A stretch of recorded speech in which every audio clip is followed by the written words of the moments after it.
नमस्कार दोस्तों, previous notes में आपका स्वागत है। हम केस लॉस की सीरीज़ को आगे बढ़ाते हैं और आर्टिकल 12 के केस लॉ नंबर 4 पर चलते हैं। Again landmark judgement Ajay Hasia versus Khalid Mujib 6 factor test दिया था डिटरमाइन करने के लिए कि क्या कोई भी अदर अथॉरिटी अंडर आर्टिकल 12 को स्टेट कहा जाएगा या नहीं कहा जाएगा। सो स्टार्ट करते हैं। And before starting I would request all of you, अगर आपने हमारे चैनल को अभी तक सब्सक्राइब नहीं किया है तो जल्दी से बेल आइकन प्रेस कर दीजिए और सब्सक्राइब कर दीजिए हमारे चैनल को इसी तरह के वीडियोस देखने के लिए। So let's start. देखिए, अजय हास्य वर्सेस खालिद मुजीद 1981 का ये केस है।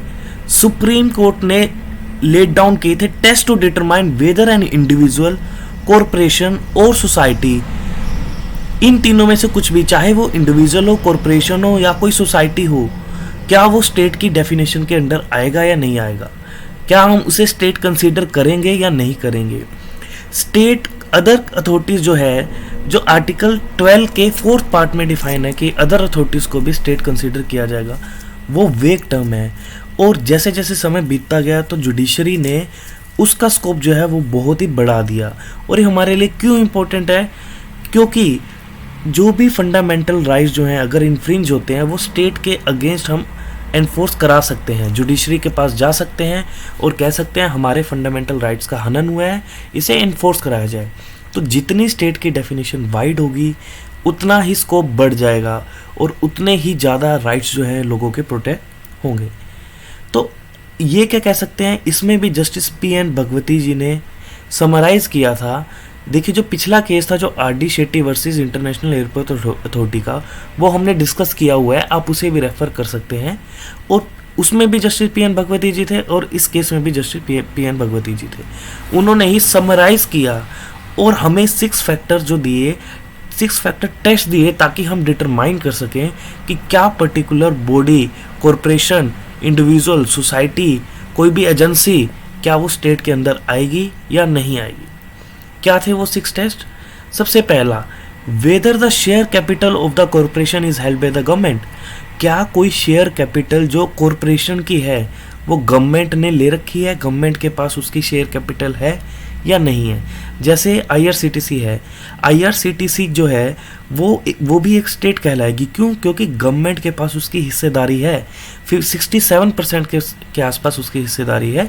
तो अगर कुछ भी शेयर कैपिटल अगर मोर देन 50% जो है वो गवर्नमेंट ने हेल्ड की हुई है तो डेफिनेटली वो स्टेट के अंदर आएगी। नेक्स्ट क्या है, whether the financial assistance of the state, अगर अब इसमें क्या है कि कुछ ये है फाइनेंशियल असिस्टेंट के बारे में, अगर जो है गवर्नमेंट या कोई स्टेट फाइनेंशियल असिस्टेंट दे रही है किसी भी कॉरपोरेशन को उसके एक्सपेंडिचर को मीट करने के लिए, तो हम भी उस बॉडी को स्टेट मानेंगे। थर्ड क्या है, whether the corporation enjoys A state conferred और स्टेट प्रोटेक्टेड मोनोपोली स्टेटस, यानी कि अगर कोई भी ऐसी कॉरपोरेशन या बॉडी जो मोनोपोली स्टेटस एंजॉय कर रही है उसे भी हम स्टेट मानेंगे। जैसे NPCI यानी कि nuclear power corporation of India, ये मोनोपोली एंजॉय करती है न्यूक्लियर फील्ड में, यानी कि न्यूक्लियर फील्ड का बिजनेस कोई भी नहीं कर सकता, कोई भी इस फील्ड में कुछ भी एक्सप्लोर नहीं कर सकता, ये गवर्नमेंट ने पावर दे रखी है इस बॉडी को। तो NPCI जो है वो मोनोपोली एंजॉय करती है, वो भी स्टेट के अंदर आएगी। इसी तरह से अगर जितनी भी टेलीकॉम इंडस्ट्रीज़ है, जियो है, एयरटेल है, वोडा है, अगर कल को मानो गवर्नमेंट कहती है सिर्फ एक ही टेलीकॉम इंडस्ट्री रहेगी जियो की, तो उस केस में जियो को भी हम स्टेट मानेंगे। क्यों?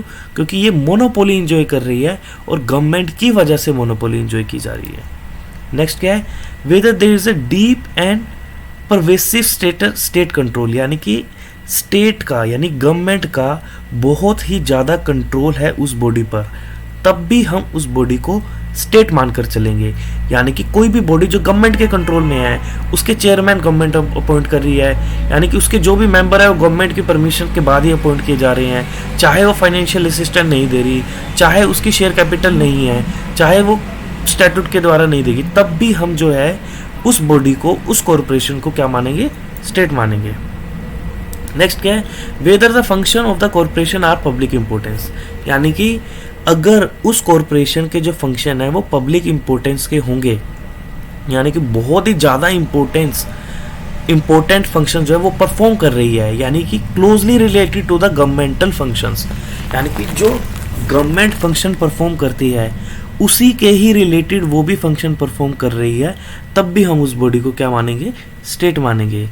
और नेक्स्ट क्या है, whether a department of the government has been transfer to a corporation, यानी कि पहले कोई गवर्नमेंट का डिपार्टमेंट था लेकिन उसे अब एक कॉरपोरेशन बना दिया गया है, तो वो कॉरपोरेशन ये तर्क नहीं दे सकती कि वो अब गवर्नमेंट का पार्ट नहीं है या गवर्नमेंट का डिपार्टमेंट नहीं है, उसे भी स्टेट कंसीडर किया जाएगा। तो ये 6 फैक्टर टेस्ट जो है अजय हास्य वर्सेस खालिद मुजीद के केस में दिए थे जस्टिस PN भगवती जी ने। कैसा लगा आपको वीडियो, आप कमेंट करके बता सकते हैं और शेयर कर सकते हैं अपने फ्रेंड के साथ, और हमारे चैनल को सब्सक्राइब करना मत भूलिए और बेल आइकन जरूर प्रेस कीजिएगा ताकि आपको लेटेस्ट नोटिफिकेशन मिलता रहे। Thanks for watching this video.